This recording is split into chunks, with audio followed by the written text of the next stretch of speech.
విజయీ భవ, దిగ్విజయీ భవ. సుఖం కావాలంటే సులభంగా శంఖ శబ్దాన్ని, శంఖనాదాన్ని వినాలి. ఈ శంఖము పాల సముద్రాల్లో తయారవుతుంది. ఇప్పుడు మన హిందూ మహాసాగరంలో దొరుకుతుంది. ఈ శంఖానికి లక్ష్మికి అవినాభావ సంబంధం ఉంది. అందరికీ లక్ష్మీదేవి కావాలి. మరి ఏం చేస్తే లక్ష్మీదేవి మీ దగ్గర నిలుస్తుంది? రాజ్యమా, రాజ్యాధికారమా, రాజ్యపూజ్యత కావాలన్నా, రాజభోగాలు కావాలన్నా, ఏమి కావాల్సిందే? శంఖపాణి, గదాపాణి, చక్రధర, గోవింద ముకుంద ముకుంద ప్రియ, గోవింద ముకుంద ముకుంద ప్రియ, గోవింద ముకుంద ముకుంద ప్రియ. గోవిందుడు ముకుందుడు ముకుంద ప్రియునికి ఇష్టం. ముకుంద ప్రియుడు ఎవరు? ముకుంద ప్రియ, ముకుంద ప్రియాం ఈశ్వరుడు. ఈశ్వరునికి గోవిందుడు అంటే, ముకుందుడు అంటే చాలా ఇష్టం. ఎందుకంత ఇష్టం అంటే ముందర చెప్పుకుని వస్తాను, ఎపిసోడ్లు ఉన్నాయి. జీవితం ఇంకా ఎంతో ఉంది, ఎన్నో జన్మాంతర చెప్పుకుని వస్తూనే ఉన్నాం. మన తలరాత మారడానికి గీత కావాలి.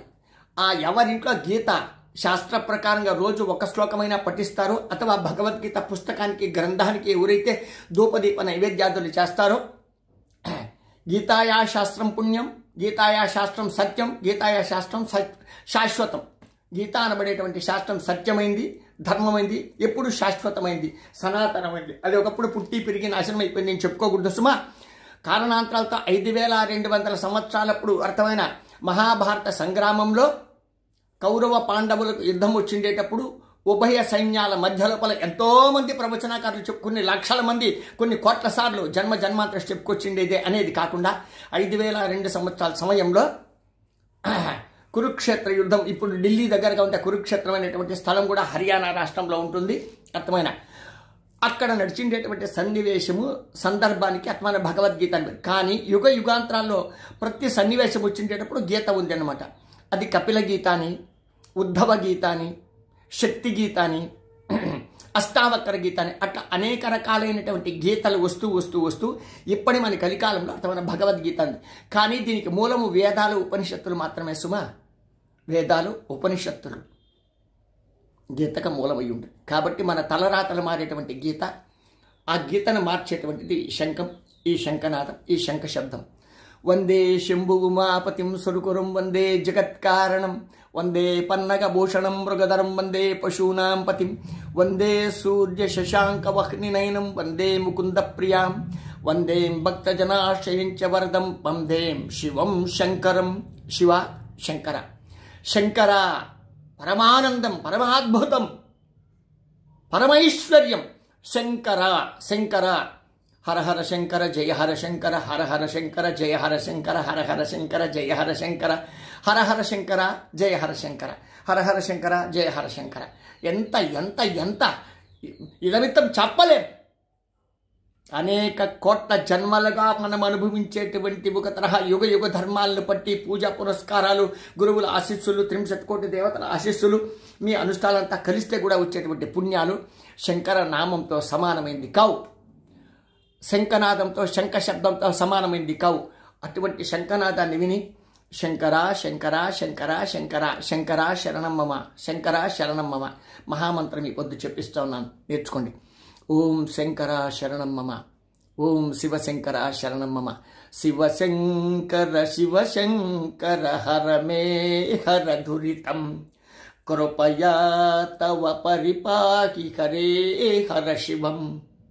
శివశంకర శివశంకర హర మే హర దురితం. గుర్తుపెట్టుకోండిరా. అరే పాపాత్ములు, పాషండ మతాలు, పాశ్చాత్య దేశస్తులు అందరూ కలిస్తే కూడా అర్థమైన ఈ శంఖంలో భిక్షాపాత్రగా తయారు చేసుకుని ఇందులోపల సృష్టి ప్రారంభంలోనే హాలాహలం అనేటువంటి విషం వస్తే ఆ విషాన్ని అర్థమైన గొంతులో నింపుకునేవాడు, అర్థమైన సృష్టిని కాపాడినవాడు ఈశ్వరుడు. అట్టి ఈశ్వరునికి శంకర అనేటువంటి ఆనందమైనటువంటి అద్భుతమైనటువంటి నామధేయం పేరుంది అన్నమాట. అర్థమైన శంకర శంకర. శంకర అంటే భయాలు లేవు, శంకర అంటే దరిద్రాలు లేవు, శంకర అంటే పాపాలు లేవు, శంకర అంటే ఐశ్వర్యానికి, విద్యకు, బుద్ధికి ఏమాత్రం తక్కువ లేదు, కుదువలేదు. శంకర శంకర శంకర శంకర శంకర శంకర శంకర శంకర శంకర శంకర శంకర. హర హర శంకర, జయ హర శంకర, హర హర శంకర, జయ హర శంకర, హర హర శంకర, జయ హర శంకర. ఇందులో తాగేది అమృతం, ఇందులో ఇచ్చేది ఆశీర్వాద భిక్షం, ఇందులో ఊదేది అర్థమైన దిగ్విజయ యాత్ర కోసం అర్థమైన హెచ్చరికలు. అందరికీ దిగ్విజయ యాత్రలు. హర హర మహాదేవ శంభో కాశీ విశ్వనాథ గంగే. అందరికీ శుభం భూయాత్. భిక్షాపాత్ర నంబర్ 9343797339 9343797339 నంబర్కి భిక్షం పెట్టండి. ఆశీర్వాదాలు దండిగా మెండుగా అందుకోండి.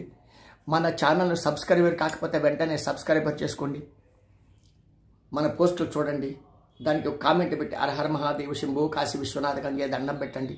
మనసా వాచ కర్మని కనీసం అంటే ఒక స్నేహితుడికో ఒక బంధువుకో గుడ్ వాల్యుయేటర్కి ఈ పోస్టును పంపించండి.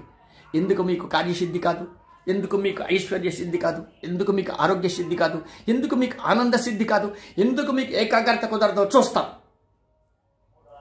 ఖచ్చితంగా నా పోస్టులు మీరు కానీ రోజు మీ స్నేహితులకు బంధువులకు ఒక్కరికో ఇద్దరికో ముగ్గురికో నలుగురికో 5 మందికో 10 మందికో మీరు పంచుకోగలిగితే మీకు కార్యసిద్ధి, ఇష్టకామ్యార్థ సిద్ధి, త్వరిత కామ్యార్థ సిద్ధి. నేను ఇస్తాను పిచ్చోడు అనుకోబాకండి, ఈశ్వరుడు ఇస్తాడు. ఎందుకంటే మీలోన ఈశ్వరుడు కలడు, నాలోన ఈశ్వరుడు కలడు. సర్వలోకములందు సర్వేశ్వరుడు కలడు కలడు కలడు కలడు. సర్వేశ్వరుడు సర్వలోకాలలో సర్వ జీవరాశుల అణువణువున అణువణువున ఈశ్వరుడు కలడు కలడు కలడు ఉన్నాడు ఉన్నాడు ఉన్నాడు. ఈశ్వరుడు అణువణువున ఈశ్వరుడు శంకరుడు ఉన్నాడు. కాబట్టి దాన్ని పట్టుకునేది వినిమయంతో విజ్ఞానంతో అర్థమైన గురువుల సేవ చేసుకోవడం, సద్గురువులను పూజించడం, సద్గురువుల మాటను పాలించడం, సద్గురువులకు భిక్షం పెట్టడం. సద్గురువులు ఎవరా అంటే సూట్ కేసులు మార్చేవాళ్ళు, గన్మ్యాన్లు పెట్టుకునేవాళ్ళు, గవర్నమెంట్తోనో పోలీస్ ఆఫీసర్లతోనో జడ్జిలతోనో కోర్టులతోనో సంబంధం పెట్టుకునేటువంటి వాళ్ళు, మా ప్రాపర్టీ ఇంత ఆస్తిపాస్తుల గురించి లెక్క చెప్పేటువంటి వాళ్ళు, ఎప్పుడు తన కుర్చీ కింద ఎవరు ఏం పెట్టేస్తారో బాంబులు పేలుళ్ళు అనేటువంటి భయం పడేటువంటి వాళ్ళు, అర్థాత్ మన కాంపౌండ్ చుట్టూరు ఎవరు మనం ఎందుకు ఒక తర యుద్ధానికి గలాటాలకు వస్తారని చెప్పి భయపడేటువంటి వాళ్ళ గురువులు కాదు. గురువుకు భయం ఎందుకు ఉంటుందిరా? గురువు భయపడాల్సిన అవసరం ఏముంది? ఎందుకంటే గురువు దోచుకునేవాడు కాదు, గురువు దాచుకునేవాడు కాదు, గురువు దోచుకునేవాడు కాదు, గురువు దాచుకునేవాడు కాదు, గురువు అబద్ధం చెప్పేవాడు అంతకన్నా కాదు. గురువు బ్లాక్ మ్యాజిక్లు ఎందుకు చేయాలరా? వంకాయలు టెంకాయలు నిమ్మకాయలు ఏమైనా కాయలు ఎందుకురా గాలిలో లేపి డాన్సులు చేపించాలి? పంచభూతాలు ప్రకృతి సిద్ధమైనవి సుమా, పంచభూతాలలో తమాషాలు పనికిరావు సుమా. ఏ గురువైనా కూడా అర్థమైన పరమేశ్వరుడు తనలో ఉన్నాడని, పరమేశ్వరుని క్రియ అని, పరమేశ్వరుని కారణమని, పరమేశ్వరుడే కర్త అని చెప్పి పరమేశ్వరుని సేవకుడిగా ఉంటే వాడు గురువుగా మిమ్మల్ని ఆశీర్వదించవచ్చు, వాడు నిన్ను దీవించవచ్చు. అర్థమైన పరమేశ్వరుడు నేనే అనుకుని విర్రవీగేటువంటి వాళ్ళు, బ్లాక్ మ్యాజిక్ చేసే వంకాయలు టెంకాయలు నిమ్మకాయలు ఇంకేమైనా కాయలు గాలిలో లేపేటువంటి వాళ్ళు, సూట్ కేసులు మార్చేటువంటి వాళ్ళు, అర్థమైన బాడీ గార్డు లేకుండా అడుగు పెట్టలేని వాళ్ళు, వెనక ముందర మందిలు లేకుండా అర్థమైన ముందుగానే ప్రోటోకాల్ లేకుండా ఉత్తర బయట తిరగలేని వాళ్ళు గురువులని చెప్పి మిమ్మల్ని కాపాడతారని చెప్పి నమ్ముకోవడం మీ పిచ్చి, మీ భ్రమ. దయచేసి నేనేమన్నా తప్పుగా మాట్లాడింటే అర్థమైన నన్ను క్షమించండి, నేను అడగను. ఎందుకంటే ఇది తప్పుగా గుర్తుపెట్టుకోండి. గురువు కంటే భయపడేవాడు గురువు ఎందుకు అవుతాడు? బాధపడేవాడు గురువు ఎందుకు అవుతాడు? కోర్టును కానీ పోలీస్ స్టేషన్లు కానీ న్యాయాలయాలను కానీ అథవా ఎవరినైనా నన్ను కాపాడండి నాకేదో ఈ తొందర వచ్చింది అని అనుకుంటే వాడు గురువు ఎందుకు అవుతాడు? గురువు భావనేమి? గురువు బ్రహ్మ, గురువు విష్ణువు, గురువు శివుడు, గురువు సాక్షాత్తు దత్తాత్రేయుడు. సూర్యుడు వాని మాట వింటాడు, చంద్రుడు వాని మాట వింటాడు, నక్షత్రాలు వాని మాట వింటుంది, నదులు వాని మాట వింటుంది, సముద్రాలు వాని మాట వింటుంది, గాలి నీళ్లు నిప్పు భూమి ఆకాశం మొత్తం భూతాలన్నీ కూడా గురువు మాట వింటుంది. గురువు చెప్పినట్టు వింటుంది. ప్రకృతే గురువు చెప్పినట్టు వింటుంది. సులభం. అరచేతుల కిస్మిస్ పెట్టినాను, మీకే ప్రశ్న మీకే సమాధానం. నేనంత గొప్పోడు కాదు. ఆ సాధనలో ఆ దారిలో మా గురువులు వేసిండే బాట, నా తల్లి తండ్రి వేసిండేటువంటి బాట, నేను నడిచేటువంటి బాట ఒకటిగానే ఉంది. ఇందులో రెండోది, నేను అడ్డదారిలో దూరను, గోడలు దుమ్కను, ఇండ్లు దుమ్కను, జాతులు దుమ్కను, భాషలు దుమ్కను, ప్రజ్ఞ దుమ్కను, వేద విద్యలో కూడా అర్థమైన ఏలు పెట్టి అర్థమైన అందరినీ కలిపెట్టను. వేదం ఏం చెప్పింది? బాధ పెట్టద్దని చెప్పింది. వేదం ఏం చెప్పింది? బాధ పెట్టద్దని చెప్పింది, భయపెట్టద్దని చెప్పింది. వేదాలు ఏం చెప్పింది? ఏ జాతిని ఏ భాషను ఎవరిని బాధ పెట్టకూడదు, భయపెట్టకూడదు అని చెప్పిండేవి వేదాలు. భయపెట్టేవి బాధ పెట్టేవి. నాతో నువ్వు పరిచయం లేకపోతే, నా మాట నువ్వు వినకుంటే, నాతో నువ్వు సహకరించుకుంటే నువ్వేమన్నా నాశనం అయిపోతావు, నిన్ను నాశనం చేస్తామని చెప్పేది భాష కాదు, ప్రజ్ఞ కాదు, వేదాలు కాదు, ఉపనిషత్తులు కాదు, దేవుడు కాదు, గురువు కాదు, అసలు ఏమీ కాదు. ఈ ప్రశ్నలన్నీ కూడా నాతో ఎరుక కలిగినటువంటి భక్తులకే, స్నేహితులకే, బంధువులకే అర్థమైన. ఇంకొకసారి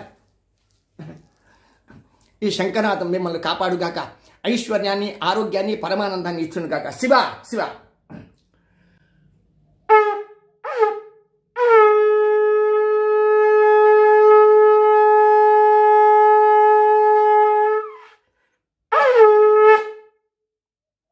ఇది పీపీ కాదురా నాయనలారా, విజిల్ కాదు. శంఖనాదం. విజయీ భవ, దిగ్విజయీ భవ. అందరికీ శుభం భూయా. అందరూ బాగుండాలి, అందరూ బాగుండాలి. ఆ మధ్యలో నేను ఉండాలి. అందరి చేతిలో అర్థమైన ఆశీర్వాదాలు అడగాలి, మేము ఇవ్వాలి. మీరు మాకు భిక్షం పెట్టాలి, మేము ఆనందంగా తృప్తిగా ఉండాలి. భిక్షాందేహి కృపావలంబనకరి మాతా అన్నపూర్ణేశ్వరి. భిక్షాందేహి. పరమేశ్వరుడు, ఈశ్వరుడే అన్నపూర్ణేశ్వరిని అడుక్కుంటాడు. అన్నపూర్ణేశ్వరి ప్రసాదంగా భిక్ష తీసుకుంటాడు. ఆ భిక్షను మళ్ళీ శక్తి భిక్షగా, భక్తి భిక్షగా, ఈశ్వర కృప భిక్షగా, విద్యా భిక్షగా, రాజభిక్షగా, మంత్రి భిక్షగా, భీమసేనాది ఆంజనేయ స్వామి లాంటి బల భిక్ష అందరికీ పంచుతాడు. తను తీసుకునేది పాప భిక్ష, ఇచ్చేది ఆశీర్వచన భిక్ష. ఈశ్వరుడు పరివర్తన చేస్తాడు. అటువంటి సాధు సత్పురుషులు, గురువుల్ని ఎవరైనా నమ్మితే వాళ్ళు ఇచ్చేటువంటిదే అర్థమైన మీకు ఆశీర్వాదాలు. వాళ్ళకు మీరు పెట్టేటువంటి భిక్ష మీకు సదారక్ష, అది అక్షయమైపోతుంది. దీన్ని గుర్తుపెట్టుకోగలరు. వితరించండి అయ్యా. మణికర్ణిక డాట్ కే డాట్ సుధాకర్ స్వామీజీ ఛానల్. కొంతమంది పిచ్చోళ్ళు, స్వామి మీకు అడ్వర్టైజ్మెంట్ కావాలన్నా, మీకు లైకులు కావాలన్నా, మీకు షేర్లు కావాలన్నా అని అడగద్దండి అయ్యా. నాకు కాదురా, మీకోసం కావాలి, మీకు కావాలి, మీకు కావాలి, మీకు కావాలి, మీకు కావాలి. జాగ్రత్త. మేము సత్యం చెప్తా ఉన్నాం. అడ్వర్టైజ్మెంట్లు, ఆనందాలు, ఐశ్వర్యాలు, ఆరోగ్యాలు మీకు కావాలంటే ఈ ఛానల్ ఖచ్చితంగా మీరు పంచుకోవాలి. ఇందులో విశేషమేముంది అంటే అర్థమైన అబద్ధం లేదు, వ్యాపారం టోకన్లు లేవు, భయాలకు తావే లేదు. భక్తి భక్తి భక్తి. భక్తి చేయండి రా బాబులు. పరమేశ్వరుని కృప పొందేద్దరుగాక. శుభం భూయత నాయనలారా.